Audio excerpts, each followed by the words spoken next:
Alors, nous allons faire des exercices avec les propriétés des racines carrées. Page 7. Exercice 1. Alors, calculer les produits suivants. Je fais grand A. Racine carrée de 32 multiplié par racine carrée de 2. On peut les mettre sous la même racine carrée. 32 fois 2. Ça vous donne racine carrée de 64. La réponse 8. Je fais grand D aussi. La racine carrée de 2,25 multiplié par la racine carrée de 100. Je les multiplie sous la même racine carrée. Ça fait la racine carrée de 225. Donc la réponse, c'est 15. Je passe en exercice 2. Calculer les quotients suivants. Donc, je prends grand B, par exemple. La racine de 108 divisé par racine de 3. J'ai le droit de les mettre sous une même racine. 108 sur 3. La racine carrée de 108 sur 3. 108 sur 3, c'est 36. La racine carrée de 36 est 6.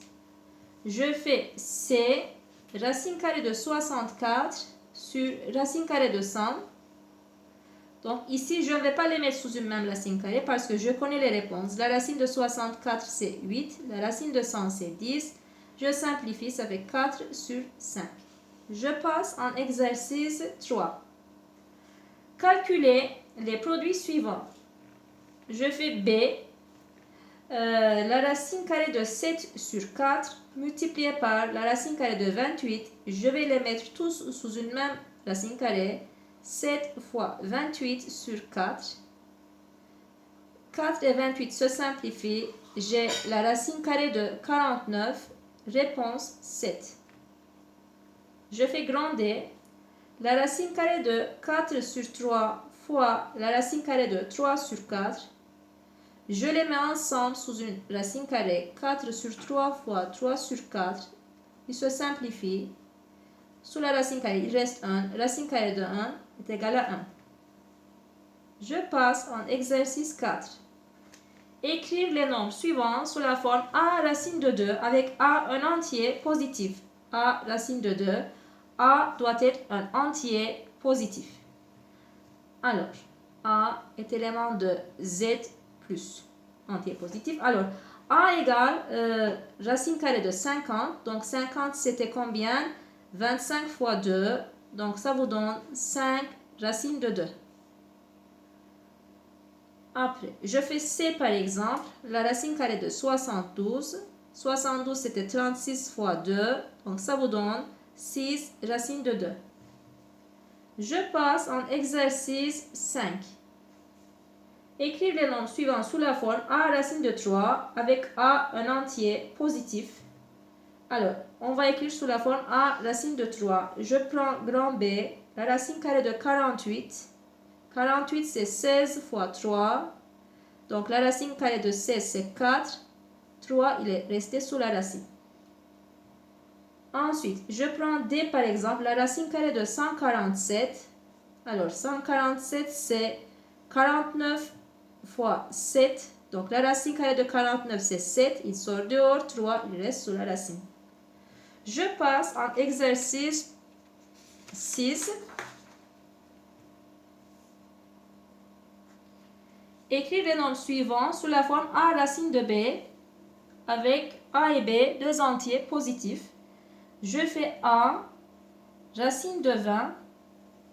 20 c'est 4 fois 5. Donc la racine de 4 c'est 2.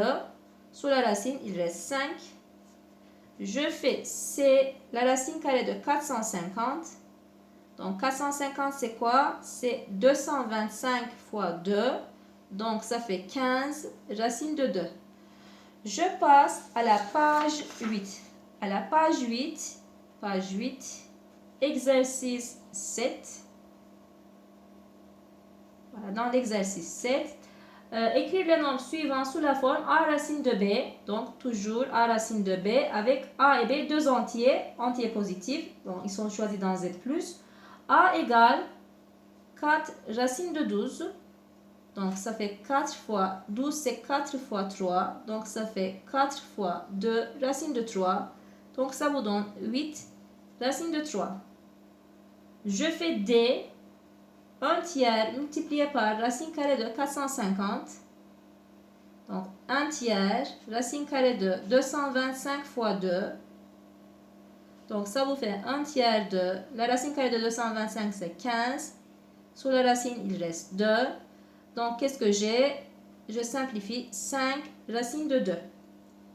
On passe en exercice numéro 10. Exercice numéro 10. Réduire les expressions suivantes. Donc, réduire, que veut dire? Simplifier. Donc, je fais B, 12 racine de 5, moins 3 racine de 5, plus racine de 20. 12 racine de 5 moins 3 racine de 5, ça fait 9 racine de 5. Plus 20, c'était 4 fois 5. Donc, 4 va sortir dehors, 2 racine de 5. Réponse, 11 racine de 5.